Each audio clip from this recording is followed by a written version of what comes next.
Surat yang ditulis Osama bin Laden untuk Amerika Serikat kembali viral di tengah perang Israel dan Hamas. Osama bin Laden merupakan dalang di balik serangan 11 September 2001 yang menewaskan hampir 3.000 orang di Amerika Serikat. Surat yang ditulis Osama bin Laden beredar luas di media sosial termasuk TikTok pada Kamis 16 November. Menurut Washington Post, surat tersebut diterbitkan oleh The Guardian pada tahun 2002, kira-kira 1 tahun setelah serangan terhadap World Trade Center di New York City. Namun pada Kamis 16 November kemarin, The Guardian menghapus surat tersebut dari situs webnya. Dalam suratnya, Osama bin Laden mengecam Amerika Serikat karena mendukung pendudukan Israel di wilayah Palestina. Ia berpendapat bahwa orang-orang Yahudi mengendalikan kebijakan, modal, dan media Amerika. Pendiri Al-Qaeda tersebut kemudian menyerukan agar darah warga Palestina dibalas. Saat ini TikTok telah menghapus konten yang membagikan surat dari Osama bin Laden. Beredarnya surat tersebut juga telah membuat sejumlah pihak terkejut sekaligus marah. Seorang anggota Parlemen Federal Amerika Serikat bahkan menyerukan agar aplikasi TikTok dilarang.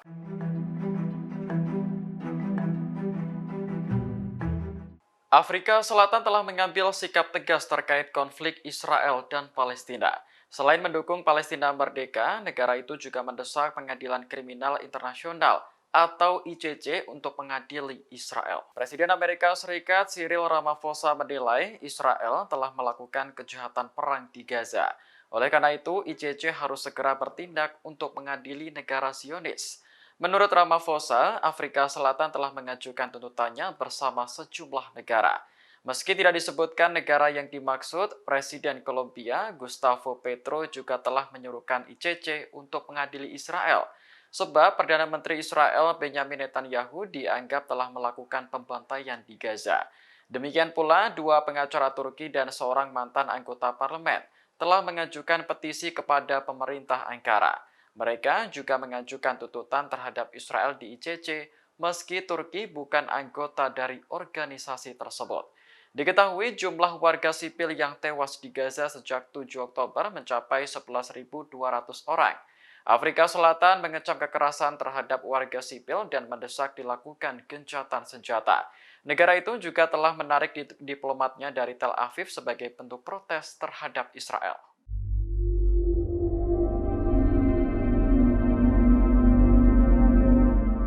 Kepala Biro Politik Hamas Ismail Haniyeh mengatakan bahwa perlawanan terhadap Israel terus berlanjut. Bahkan pihaknya siap menghadapi perang berkepanjangan dengan tentara Zionis. Dalam pidatonya, Haniyeh memuji ketahanan rakyat Palestina dalam menghadapi konflik ini. Ia juga memuji koordinasi fraksi-fraksi perlawanan yang ikut membantu melemahkan tentara Israel. Haniyeh menyinggung kembali pencapaian Hamas 18 tahun silam, tepatnya pada tahun 2005. Kala itu, sayap militer Hamas, Brigade Al-Qassam berhasil mengalahkan pendudukan Israel di Gaza. Menurut Haniyeh, Israel juga akan menelan kekalahan yang sama dalam perang kali ini.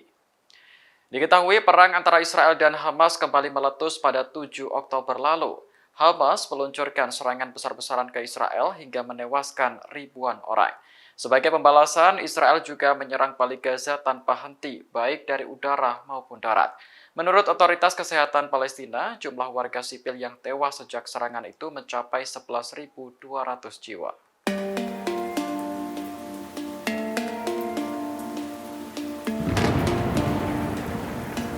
Keberadaan senjata nuklir di Israel hingga saat ini masih menjadi misteri. Pasalnya, negara itu tidak pernah mengakui kepemilikan nuklir secara terbuka. Namun, satu persatu petunjuk yang mengindikasikan Israel punya nuklir rahasia mulai muncul. Petunjuk pertama ketika seorang menteri di Israel berbicara soal penggunaan bom nuklir di Gaza. Menurut menteri tersebut, penggunaan bom atom di Gaza sangat mungkin dilakukan. Pernyataan ini membuat Kementerian Luar Negeri Rusia bertanya-tanya apakah Israel memang benar punya nuklir. Oleh karena itu, Moskow mendesak Badan Energi Atom Internasional untuk menyelidiki Israel. Petunjuk kedua diungkap oleh surat kabar independen online berbahasa Arab yang bersumber dari intelijen. Disebutkan ada total 2.000 tentara Amerika Serikat yang ditempatkan di wilayah Israel. Mereka memang tidak dilibatkan dalam perang di Gaza, namun sebagian tentara diduga bertugas menjaga nuklir. Sumber tersebut mengungkap fasilitas nuklir Israel berada di dua lokasi. Pertama, di Pusat Penelitian Nuklir Negev dekat kota Dimona, dan satunya lagi di gurun dekat Yavne, Israel Tengah. Tentara Amerika diduga menjaga fasilitas tersebut dari ancaman atau serangan calon sekutu regional Hamas. Belakangan, seorang jurnalis independen Sam Husseini juga mengatakan bahwa Amerika telah menghabiskan puluhan tahun untuk menutupi program nuklir Israel. Menurutnya, nuklir Israel yang tidak pernah terungkap telah memberikan kekebalan bagi para pemimpin untuk melakukan kejahatan perang.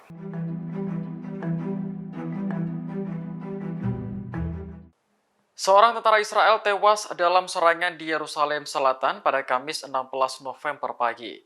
Kematian tentara tersebut menambah jumlah total tentara Israel yang tewas sejak 7 Oktober menjadi 372 orang.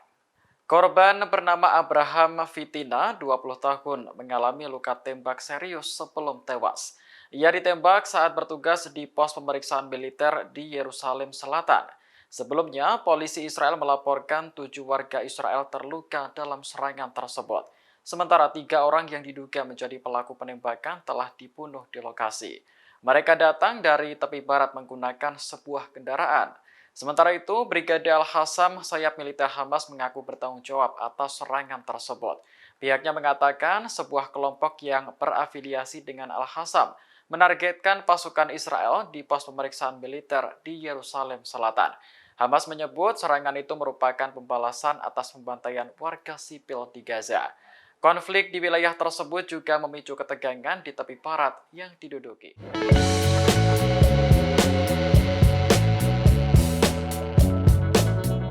Seorang menteri di Israel kembali melontarkan pernyataan yang mengundang kemarahan publik. Pasalnya, menteri tersebut meminta warga Palestina yang tinggal di Gaza untuk pindah ke negara lain. Menteri Keuangan Israel Bezalel Smotrich menyebut Gaza tidak dapat bertahan sebagai entitas independen, sebab wilayah tersebut dianggap minim sumber daya alam sementara kemiskinan terus meningkat. Menurutnya, akan lebih baik jika warga Palestina yang tinggal di Gaza pindah ke negara lain untuk hidup. Smotrich mengatakan bahwa dirinya mendukung seruan 2 anggota parlemen Israel sebelumnya. Seruan itu ditujukan kepada negara-negara di seluruh dunia untuk menampung warga Gaza yang disebut ingin pindah. Namun, pernyataan Smotrich pada Selasa 14 November lalu justru mendapat kecaman dari Israel sendiri. Kementerian Luar Negeri Israel menyebut pernyataan itu sebagai pandangan dunia yang dianut oleh kelompok sayap kanan Smotrich. Sebelumnya, Menteri Warisan Budaya Israel Amihai Eliyahu juga sempat membuat gaduh. Ia berbicara soal kemungkinan penggunaan bom nuklir dalam perang di Gaza. Komentar Eliyahu bahkan ditanggapi oleh Rusia dan dipertanyakan apakah Israel memang benar-benar punya nuklir.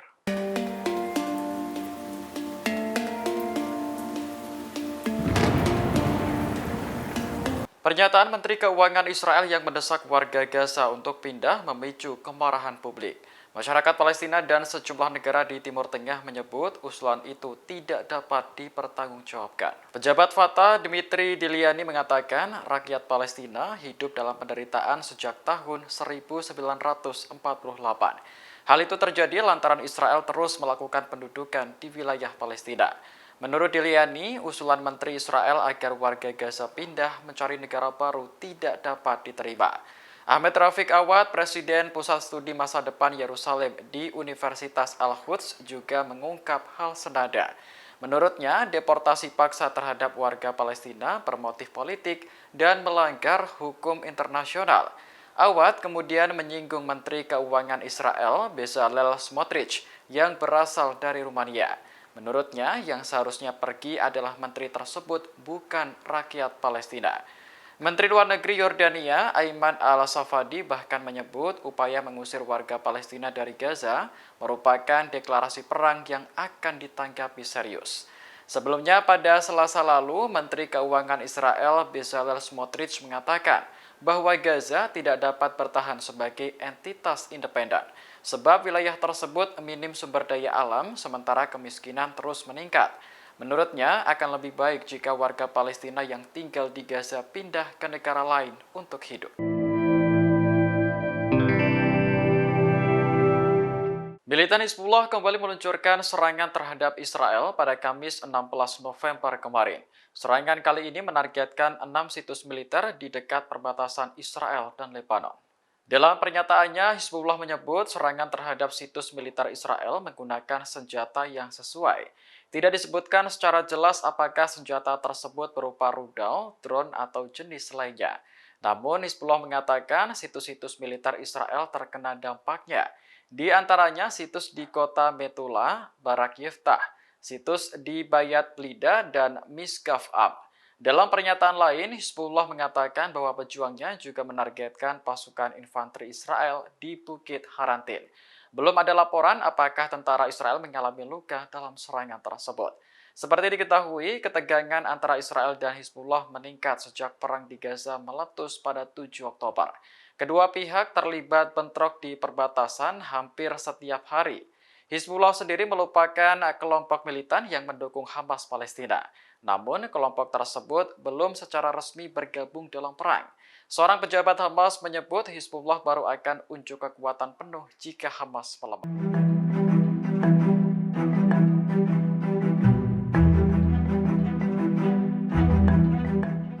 Perdana Menteri Yordania Bisher Khashoggi memperingatkan Israel agar tidak mengusir warga Palestina dari tepi barat. Sebab jika hal itu terjadi, maka Yordania akan menganggapnya sebagai tindakan perang. Berbicara kepada anggota parlemen, Khashoggi mengatakan penarikan diplomat dari Tel Aviv akan ditindaklanjuti. Artinya, besar kemungkinan Yordania memutus hubungan diplomatik dengan Israel jika serangan terhadap Gaza tidak dihentikan. Hal senada juga disampaikan Menteri Luar Negeri Yordania, Ayman Al-Safadi. Ia mengatakan setiap upaya untuk mengusir warga Palestina ke Yordania adalah deklarasi perang. Menurut Safadi, negaranya akan menanggapi masalah tersebut dengan serius. Direktur Pusat Studi Ekonomi dan Informatika, Ahmad Awad mengatakan, posisi Yordania sudah jelas sejak perang di Gaza dimulai. Menurutnya, Yordania bukan hanya negara tetangga, namun juga memiliki hubungan langsung dengan Palestina. Oleh karena itu, setiap perubahan yang terjadi di Palestina juga berdampak pada kehidupan sosial dan ekonomi Yordania.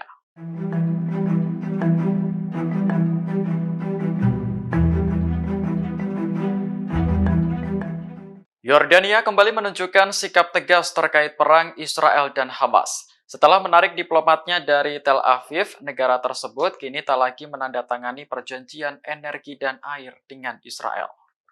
Hal itu disampaikan langsung Menteri Luar Negeri Yordania, Ayman Safadi, kepada Al Jazeera pada Kamis kemarin. Ia tidak dapat membayangkan jika Yordania menandatangani perjanjian air dan energi dengan Israel bulan lalu.